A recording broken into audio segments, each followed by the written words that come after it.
I talked about this topic a while back, but I think it's a good time to bring it up again because I've been seeing more recommendations for natural creams in the comments lately.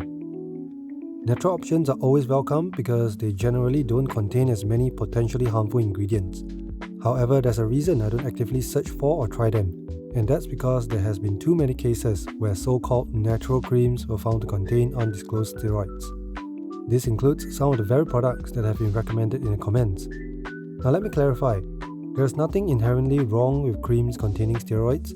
Dermatologists and doctors prescribe steroid creams all the time, and when used properly, they can be very effective. The key is following the correct usage instructions, such as limiting application to small areas or for short periods to avoid any negative side effects. The problem arises when these creams are marketed as natural or steroid-free, which leads people to believe that they are safe for unrestricted and long-term use. Let's look at some examples.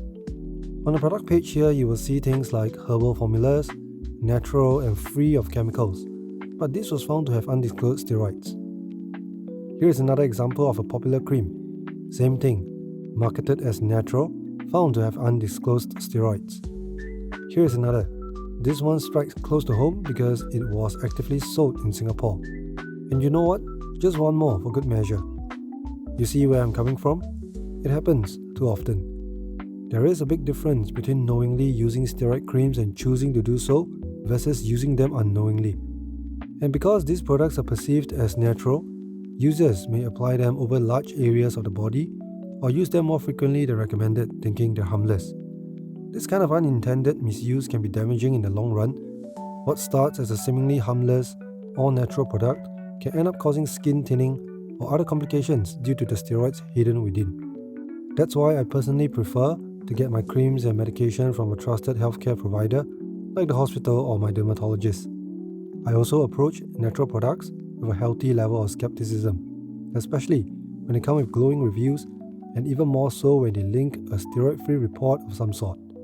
While it's tempting to believe in something that claims to be all natural, the reality is, if it outperforms even the strongest, most potent topical steroids by every metric, how natural can it really be? Is it possible for products with natural ingredients to be that effective? I have no idea. Maybe, I guess. But as of now, the evidence say otherwise. So while I'm all for natural alternatives, I also believe in being cautious.